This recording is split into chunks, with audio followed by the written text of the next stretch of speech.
Hi friends, आज मी बनवत आहे बेसनचा चिला, जो की माझ्या मुलांना आणि मला खूप आवडतो। तर मी बेसनमध्ये बारीक चिरलेला कांदा, एक टोमॅटो बारीक चिरून घेत आहे। त्यानंतरला चिरून घेतलेली हिरवी मिरची, जर तुम्हाला हिरवी मिरची चिरून नको असेल तर तुम्ही ठेचून किंवा मिक्सरलाही लावून घेऊ शकता। त्यानंतर आवडीनुसार कोथिंबीर, चवीनुसार मीठ घालून हे पीठ मिक्स करून घ्या।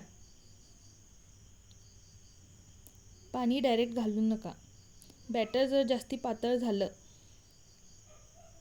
तर चिला बिघडू शकतो आणि पातळ होऊन स्प्रेड होऊ शकतो। त्यामुळे थोडं पाणी घालून पीठ मिक्स करून घ्या।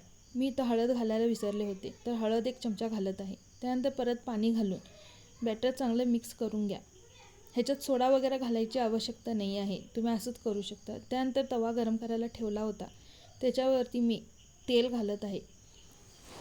तेल घालून झाल्यावर त्याच्यावरती थोडं पाणी शिंपडा। नंतरला कॉटनच्या कपड्याने पुसून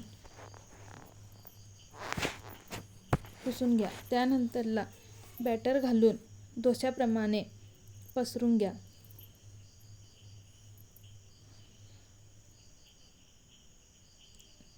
ना जास्त जाड ना जास्त पातळ करायचा, मध्यम ठेवायचा आणि गॅस मोठाच ठेवून तुम्ही भाजून घेऊ शकता। ह्यावर तुम्हाला जर आवडत असेल तर पनीर नाही तर चीज घालून तुम्ही तेही करून घेऊ शकता।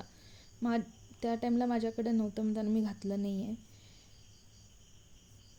बघू शकता कलर किती छान आलाय दोन्ही साइडून। तर मी तर 2 बनवून घेतलेले आहेत। तुम्ही हे चपाती बरोबर, भात डाळी बरोबर किंवा टोमॅटो सॉस बरोबरही खाऊ शकताय। Please share, like and subscribe my channel. धन्यवाद।